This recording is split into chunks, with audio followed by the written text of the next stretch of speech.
Gracias en primer lugar por el tiempo. Hoy voy a compartir lo que hemos aprendido en estos meses sobre COVID-19 en niños y vamos a empezar con esto. ¿Qué es lo que hemos aprendido en esta pandemia? Hemos aprendido muchas cosas. Una cosa importante que hemos aprendido es a valorar el tiempo, ¿no? Así que por eso que les agradezco el tiempo a pesar del pequeño atraso que hemos tenido, que estén ustedes compartiendo conmigo. Y también les agradezco, bueno, también otra cosa que hemos aprendido en esta pandemia es la importancia de la tecnología, ¿no? Y que la tecnología tiene que estar al servicio de los demás.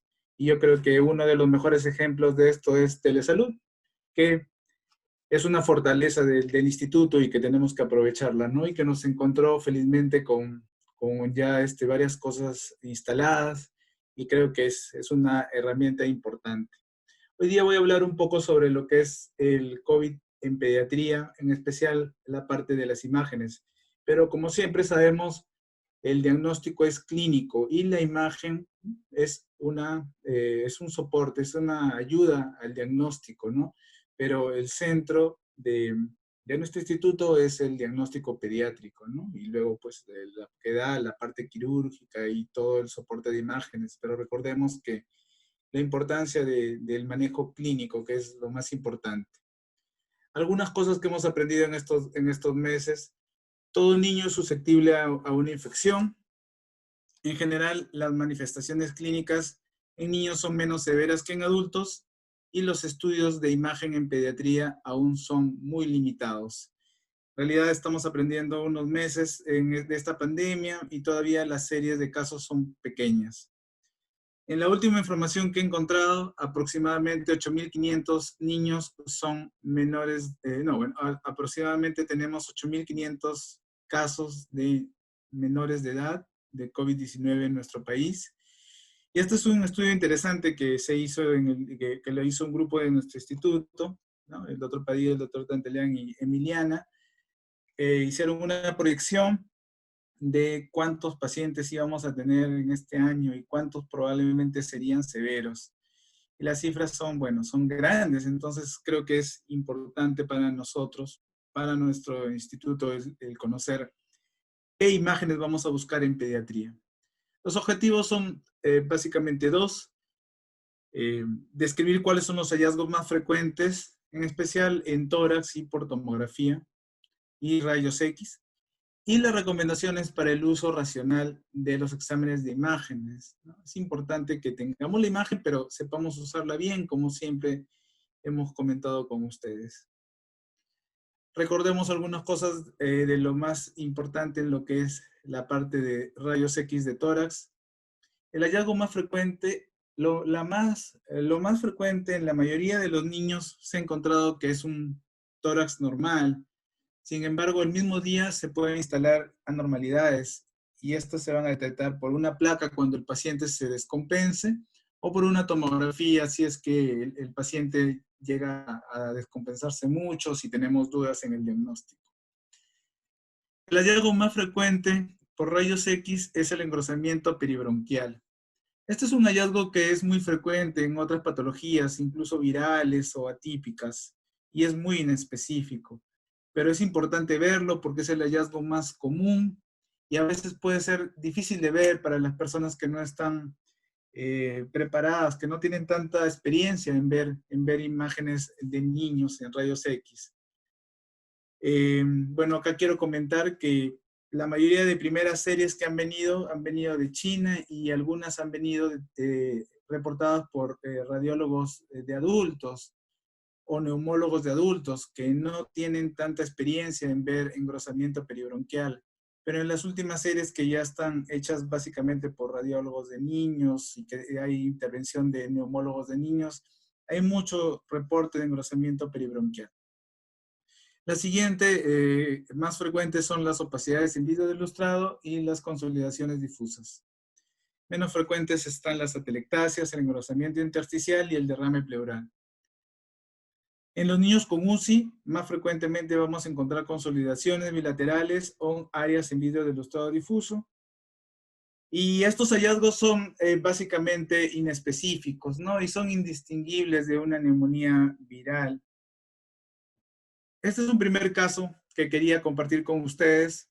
Es una niña de 9 días con taquimia, ¿no? Empezó con taquimia luego de estar varios días asintomática.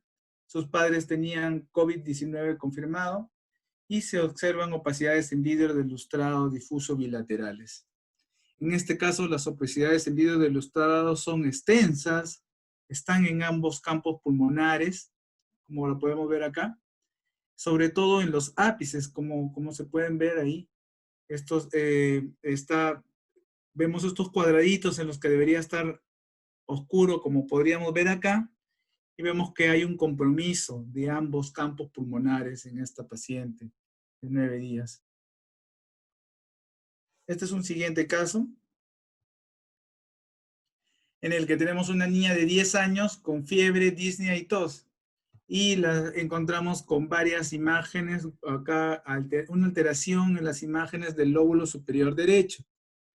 Y vemos que es un tipo de consolidación, pero tenue. Hay áreas que están como, más que todo, como un vidrio del lustrado.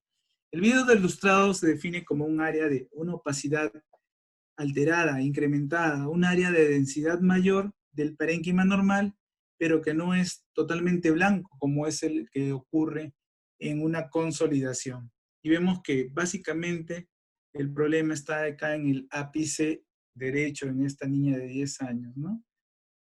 Esta es una niña de 12 años con fiebre y tos. Y las opacidades que encontramos están acá, en la base izquierda. Si comparamos la base izquierda con la derecha, podemos ver, ¿no? Que hay una, bueno, vamos a hacer un puntero acá. Vamos a ver que esta zona está mucho más blanca que esta zona de acá, que esta zona de acá. Entonces, hay una alteración discreta en la base izquierda, que es una opacidad en vidrio del lustrado. Este es un niño de 27 días, es otro bebé, ¿no? Este caso me lo enviaron de Chile y es un niño que era un migrante, vulnerabilidad social, tos seca y fiebre. Y básicamente lo que podemos ver es un engrosamiento periliar bilateral y un poquito de atrapamiento aéreo, ¿no? También se confirmó su COVID. Y hemos tenido también varios casos en el hospital. Ya hemos tenido una cantidad interesante de casos y también estamos aprendiendo de nuestros casos en el hospital. Esta es una niña de 5 meses que está en la UCI de pediatría y los hallazgos principales son, miren acá los ápices y la diferencia de la densidad. La densidad es mayor en el ápice derecho en comparación con la densidad del ápice izquierdo. Hay una densidad mayor, pero no consolidación aún. Entonces podríamos decir que hay opacidades en vidrio del lustrado en el ápice derecho. Y como es bastante frecuente, y lo hemos dicho, el hilio está totalmente engrosado, hay opacidades periliares tanto en el lado derecho como en el lado izquierdo. En el lado izquierdo es un poquito más difícil de ver, pero no es normal. Entonces, ambos lados están alterados en esta paciente de 5 meses. Este es otro niño del hospital. Es un niño de 3 años y 6 meses. Y en la radiografía también hay un engrosamiento peribronquial y opacidades en vidrio del lustrado. La evolución de este paciente no fue bien. Pasó de hospitalización a la UCI de nuestro instituto. Y en el control de la UCI vemos opacidades extensas en ambos campos pulmonares. Ya vemos consolidación acá, porque acá como que se insinúa broncograma aéreo. Ese es un signo de preocupación. Debemos preocuparnos si las opacidades eran de vidrio del lustrado y ahora ya son consolidaciones, entonces el paciente está evolucionando hacia mal. Entonces es importante tener eso en mente, ¿no? Nuestro hallazgo más frecuente en pediatría va a ser el engrosamiento peribronquial, pero las opacidades que nos van a preocupar va a ser las opacidades en forma de consolidación. Esta es una niña de 1 año con 8 meses con un antecedente de hidrocefalia y que muestra también, igual que uno de los casos anteriormente presentados, opacidades vidrio ilustrado, engrosamiento peribronquial bilateral. Y bueno, en este caso quería recordar de que cosa importante de nuestro instituto es que bastantes de nuestros pacientes tienen alguna comorbilidad y eso es un factor de riesgo, ¿no? Pacientes que tienen tumor cerebral o que tienen cardiopatías. Es muy frecuente que hayamos tenido ese tipo de pacientes y que se han complicado y que han llegado incluso a la UCI de nuestro instituto. Y estaba justo comentando algo así y encontramos esta paciente de 3 años con antecedente de cardiopatía, es claro, el incremento de volumen de las cámaras cardíacas, ¿no? Pero sobre todo el izquierdo, incluso el lado derecho están como que elevados. Hay un gran incremento en el volumen de las cámaras cardíacas y vemos opacidades en vidrio opacidades periliares bilaterales. Esta es una radiografía de un niño de 5 meses que tenía como antecedente prematuridad, tiene disnea, apnea, secreción nasal y tos, es intubado y luego pasa a UCI. Y vemos cómo es un paciente que tiene una evolución, este paciente tiene una evolución muy mala, con, bueno, esto es básicamente fácil de ver porque es una consolidación extensa, difusa en ambos campos pulmonares, prácticamente ambos pulmones están totalmente comprometidos con broncograma aéreo, ¿no? Vamos a ver algunos hallazgos en lo que es tomografía computarizada de tórax. El hallazgo más frecuente son las opacidades en vidrio de lustrado, generalmente tienen ubicación subpleural. Cuando el cuadro es inicial, generalmente vamos a tener imágenes muy pequeñas como que redondeadas y pseudonodulares, subpleurales. Y luego estos vidrios de lustrado van a ser más grandes, geográficos, pero siempre predominantemente en las bases y subpleural. En los casos leves va a ser, como dije, un vidrio de lustrado periférico, redondeado, pequeño, difuso. En los casos severos ya va a haber consolidaciones. Cuando hay vidrio de lustrado y hay engrosamiento intersticial, se llama patrón en crazy pavement. Y bueno, estos van a ser casos más severos. ¿Qué diferencia hay entre la tomografía de niños y en adultos? Bueno, la primera diferencia es que no en todos los niños se han encontrado hallazgos en los casos asintomáticos, como sí se han encontrado en muchos pacientes adultos. Es una conclusión aún muy todavía que no está demostrada porque las series en niños son pequeñas, pero sí hemos encontrado algunas diferencias en las series. Se ha encontrado que hay más frecuente un patrón del árbol en brote, árbol en gemación. En la serie en la que estuve apoyando al doctor Caro se encontraron 6 casos de los 24 pacientes. Y en la serie de Chía, publicado también en la revista de neumología pediátrica, se encontró 10 de 20 casos que tenían el signo del halo reverso. Vamos a ver algunas imágenes para que nos hagan entender esto. Este es un niño del hospital que tiene 10 años, historia de fiebre y tos, y tiene múltiples opacidades en vidrio del lustrado difuso. Vamos a pasar una vez más. Creo que las imágenes están... vamos a tratar de pasarlo nuevamente.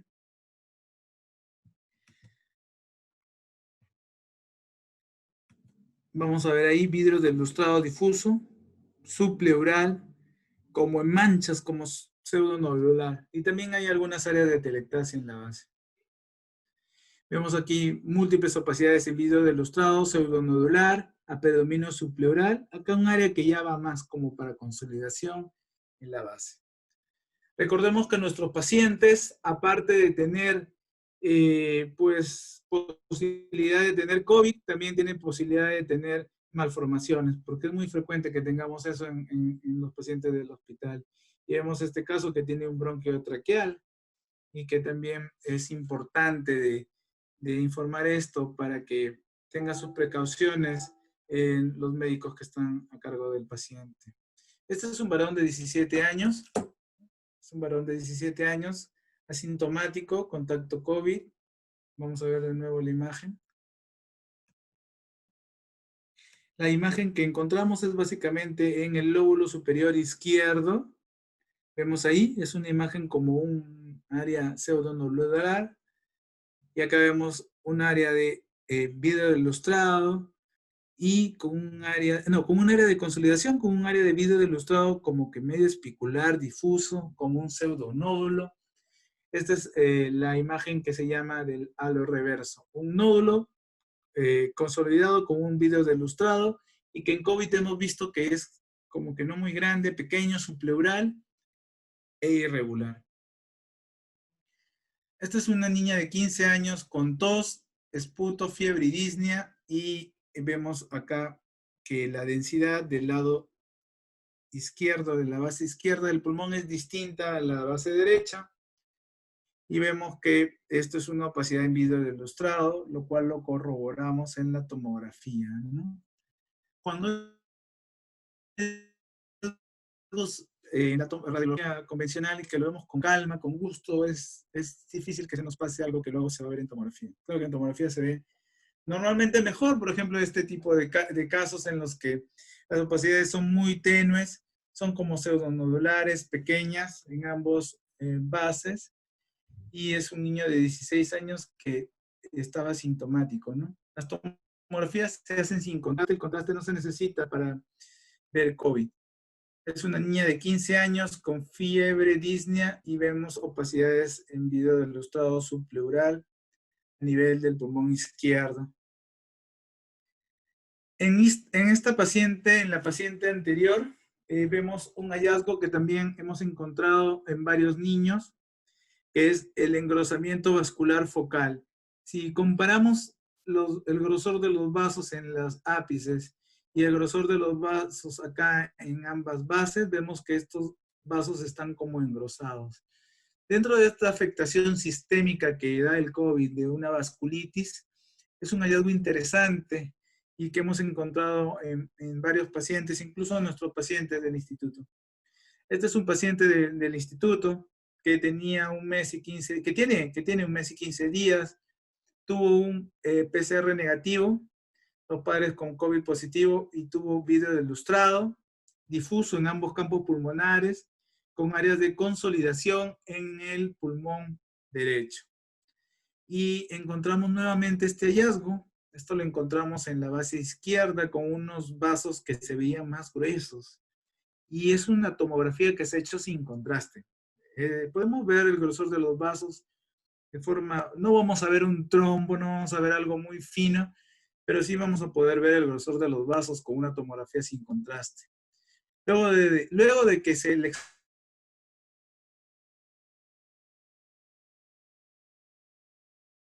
el examen salió positivo en un segundo PCR. Este es un caso de la serie de Chia, un niño de 10 años con el signo del halo invertido. Se parece mucho al caso que hemos tenido en el hospital, una consolidación irregular, como media triangular, y que alrededor de ella hay vidrio ilustrado. Un caso bastante parecido al anterior. Este es un niño de 3 años también de la serie de Chia, con otra consolidación. Y acá, bueno, el vídeo ilustrado es muy extenso en todo el lóbulo superior izquierdo, ¿no? Y es otra consolidación, no redondeada, sino como media triangular, con una forma distinta. Esto es un hallazgo que se encontró en 6 de los 24 pacientes en la serie que pronto se va a publicar en Pediatric Radiology y en la que estuvimos colaborando, en la que vemos que hay muchas imágenes como puntiformes nodulares y vemos el signo del árbol en brote, en el que podemos ver imágenes largas, lineales. Yo le llamo así, los que han rotado con nosotros, yo le llamo muchas rayitas y puntitos. Vemos acá, rayitas y puntitos. Esta imagen me gusta mucho. Vamos a ver, vamos a marcarla ahí. Vamos a marcarla con una pluma. Y vemos acá, vemos ahí como una y vemos ahí puntitos y rayitas, ¿no? Ese es un árbol en brote, ¿no? Muchas personas pueden encontrar un caso así y pensar que esto es una tuberculosis o es otra infección. Entonces, en estos tiempos de COVID es importante conocer este hallazgo que se encontró en niños. La ecografía no es de primera elección, porque en este momento los exámenes, los estudios de ecografía han tenido muestras muy pequeñas ninguna serie muy grande, los reportes son escasos. Incluso todos son en adultos, depende mucho del examinador, y teóricamente las anomalías van a ser detectadas mejor en niños, porque la pared es más delgada y las lesiones son periféricas, y los hallazgos van a consistir sobre todo en líneas B y consolidaciones. Estas imágenes son las que se llaman líneas B. Acá vemos tres imágenes de líneas B. Esta es una, esta es otra y esta es otra. Incluso algunos médicos que se dedican a la ecografía, sobre todo intensivistas, algunos pediatras le llaman cuando hay este tipo de número grande, como si fuera un video ilustrado, es una cosa que han acuñado ellos para ecografía. Y esto sí es una consolidación, que es un poco más fácil de ver, que lo vemos los radiólogos, lo hemos visto muchas veces. Es una consolidación pequeña, subpleural. El pulmón no se ve blanco como normalmente se ve, sino se ve como un área oscura, hipocogénica, como hepatizada. Esta es una niña de 2 años con una consolidación en la base izquierda, fiebre, tos, se le hace ecografía y vemos derrame pleural y vemos que esta es una consolidación, ¿no? Como les decía, el pulmón se ve como si fuera hepatizado y estas rayas blanquitas son el broncosonograma. Es el broncograma aéreo visto por sonografía. Es una consolidación y un derrame pleural. Esta es la niña de 15 años que vimos anteriormente y que tenía el engrosamiento en la base. También tenía por ecografía líneas B en ese mismo nivel. Y bueno, ahora hay mucha preocupación por la infección SARS, que sabemos cada vez más que es sistémica y que hay casos que están relacionados con una presentación que es un poco más severa, que es el síndrome inflamatorio, que es una presentación severa, que nos preocupa mucho y que sin embargo está en estudio, que todavía la relación no está 100% demostrada. Hay muchos casos de estos que se llaman Kawasaki Light, pero que han tenido COVID negativo. Pero la preocupación es que han aparecido en zonas de alta prevalencia de COVID y hay algunos casos que sí han tenido COVID positivo. Este es un caso que fue reportado en Lancet y que es una niña de 14 años sin antecedentes patológicos, empieza con fiebre, dolor abdominal y náusea, y su madre había tenido síntomas respiratorios antes, ¿no? Empieza con rash, con una erupción cutánea tipo rash, y luego en la tomografía se encuentra estos opacidades en video de ilustrado con engrosamiento cepulobiliar, algunas imágenes puntiformes, me hacen recordar al árbol en brote en ambos campos pulmonares, y empieza un desarrollo de enfermedad inflamatoria secundaria multisistémica, ¿no? Un síndrome de tormenta de citoquinas o Kawasaki-Light. Es un Kawasaki atípico que no tiene todos los hallazgos, pero que sobre todo tiene afectación cardíaca. Se le hace una angiotem y se encuentra un engrosamiento de la coronaria izquierda. A este paciente se le trató con ananquira, que es un antagonista de la interleucina 1, y el resultado fue favorable. Este es un paciente de 21 años que tuvo tos, fiebre, diarrea y elevación de las troponinas. Lo traigo porque no tenemos aún casos publicados en el que estamos justo haciendo una serie, pero estamos haciendo una serie para publicarla en un par de meses, también con Pediatric Radiology, de los casos de Kawasaki-Light.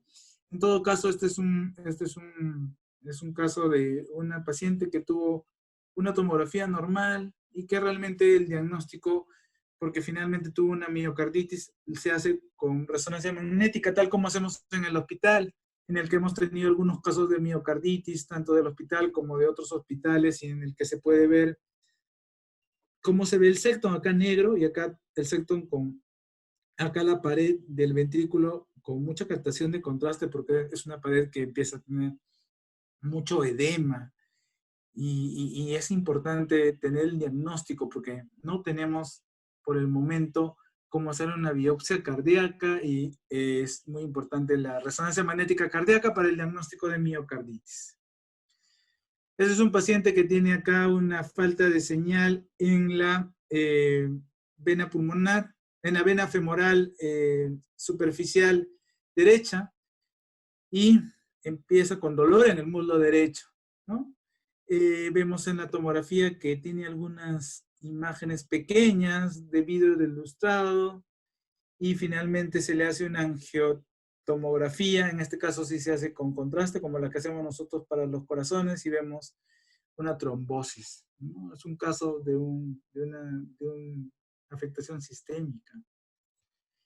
En adultos se han reportado ya casos de apendicitis. Nosotros tenemos algunos casos de dolor abdominal que se han presentado en el hospital y también estamos siguiéndolos porque es importante dar esta información. Es importante de que nuestros colegas sepan de estas posibilidades, ¿no? Tanto para dar el diagnóstico al paciente como también nosotros protegernos con EPPs, el flujo sea adecuado. Pueden haber casos de apendicitis y de introsusección relacionadas con, o adenitis mesentérica relacionadas con COVID. Ya se ha reportado un caso de encefalitis, que fue básicamente afectación en el hipocampo, como vemos acá, en todas las secuencias, la afectación fue totalmente en el hipocampo y tenía, bueno, aparte sinusitis en este paciente. ¿Cómo hacer el reporte radiológico? No me voy a demorar mucho en esto porque sé que no puedo estar todo el día con ustedes, pero y esto es básicamente para los radiólogos, unas palabras muy pequeñas. Y bueno, han habido muchas publicaciones. Yo pienso que la publicación que es la que tiene un poco de más aval es el reporte estructurado, que se ha hecho para adultos, lo hizo Simpson y que ahora lo hizo también para niños en un consenso que lo ha hecho el doctor Lee, en el que participa también el doctor Daltro, que es interesante, creo que puede servir. Lo voy a comentar un poquito.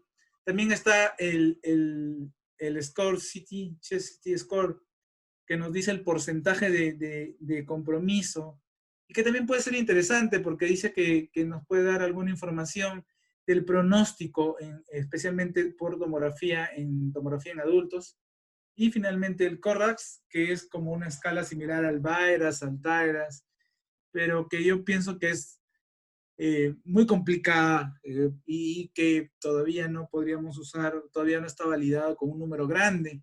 Este CORRAS lo hizo un grupo también con algunos radiólogos de Europa y de China que tenía una serie de 24 o 26 casos, que me parece muy arriesgado hacer una clasificación con 26 casos. En todo caso, de las que me gustan más es esta, que está hecha por el doctor Lee, el doctor Daltro, y básicamente nos da como que 4 escalas. Incluso la podríamos graduar, como decir, esta es la 1 en la que pues estamos seguros que es COVID, la 2 en la que, bueno, es muy probable, la 3 en la que podría ser porque hay algún hallazgo compatible, pero hay muchos diagnósticos diferenciales, y la 4 en la que podemos decir claramente no hay signos de neumonía COVID, ¿no?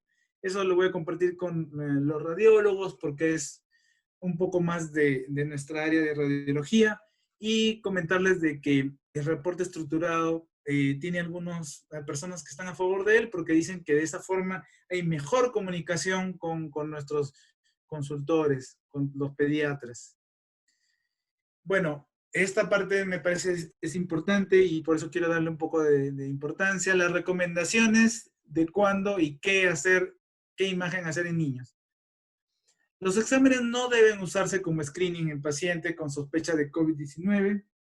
Esto lo dice el consenso americano, el consenso europeo, entonces debemos tenerlo en cuenta. Sobre todo en nuestro instituto. Nuestro instituto es un instituto de niños, debemos protegerlos, debemos usar la imagen de forma racional, moderada. Es una gran ayuda, pero debemos usarlo de forma muy responsable. La imagen no está indicada en cuadros leves, al menos del que el paciente tenga factores de riesgo de progresión.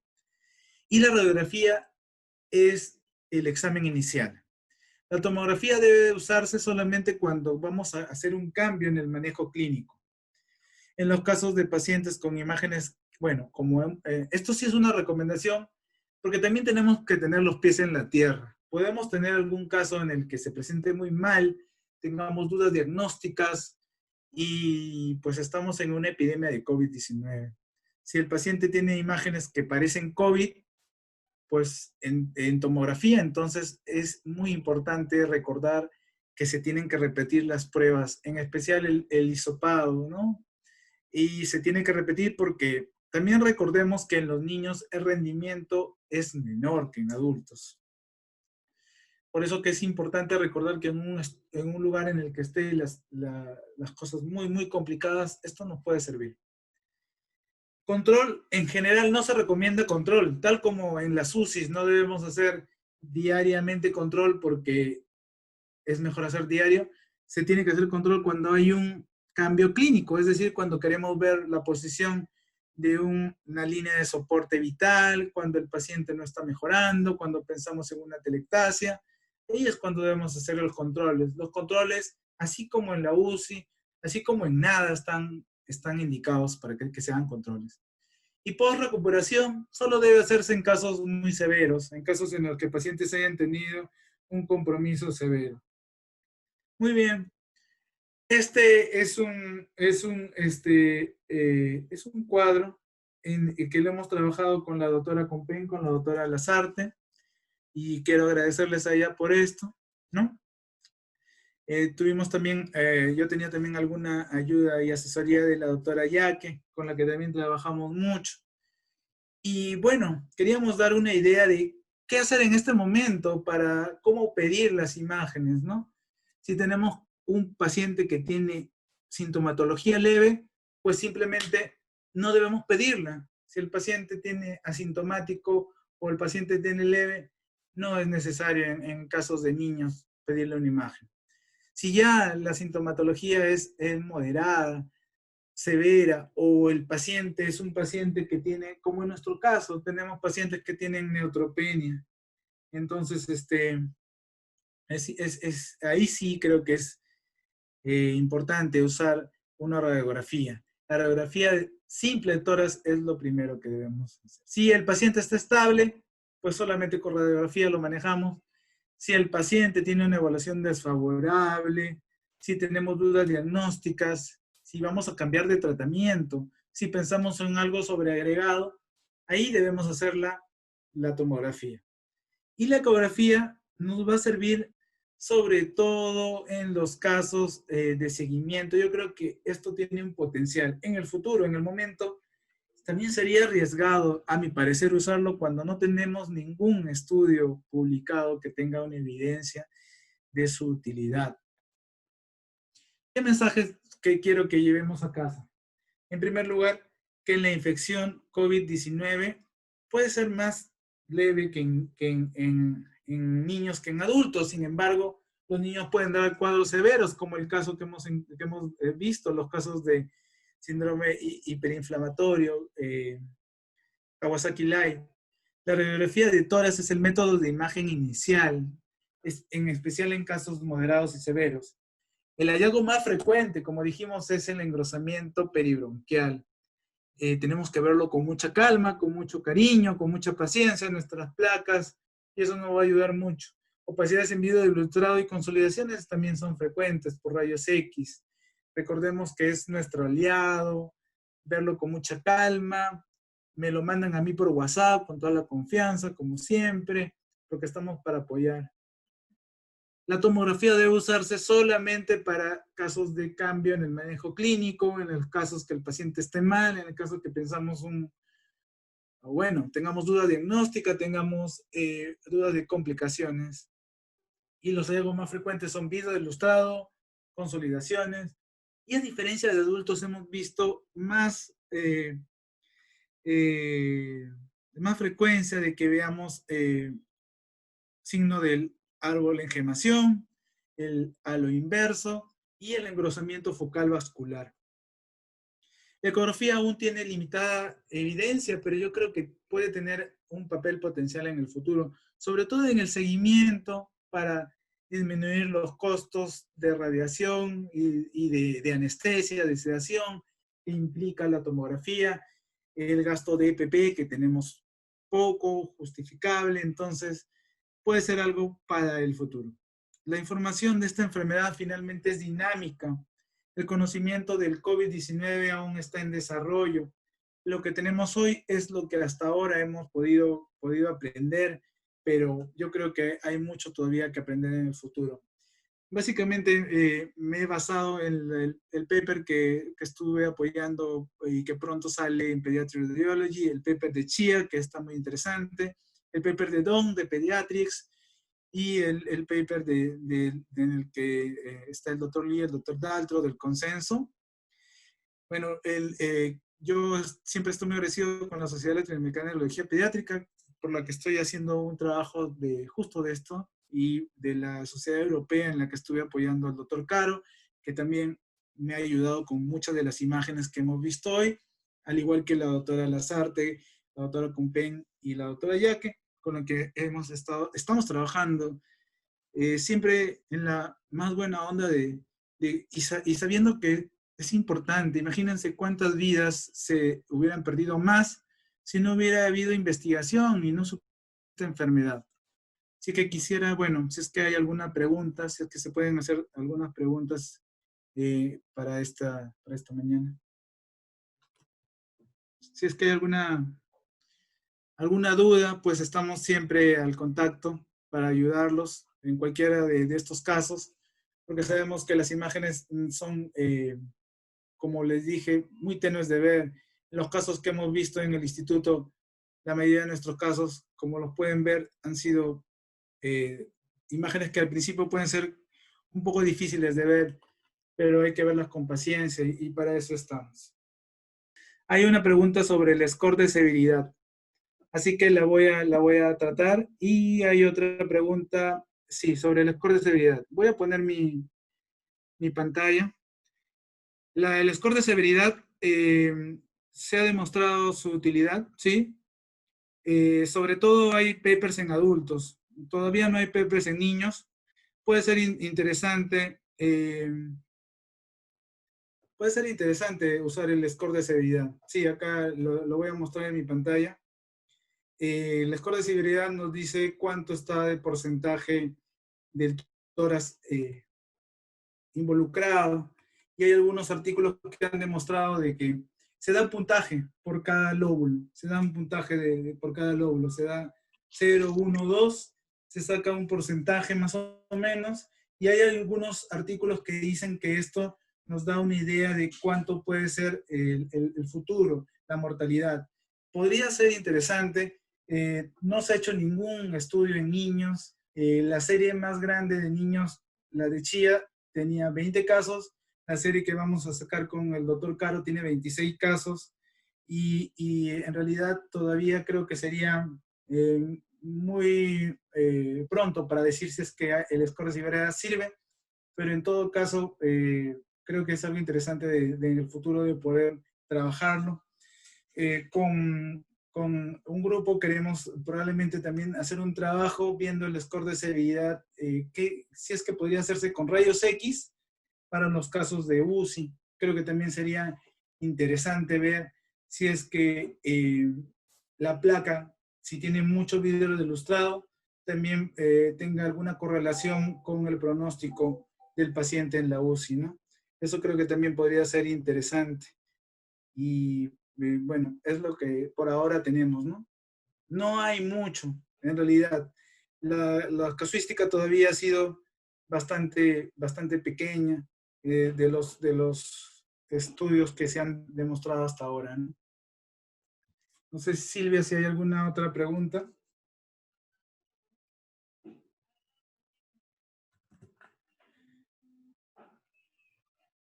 Es todo. Muchas gracias a todos, eh, siempre para ayudarlos y para servirlos.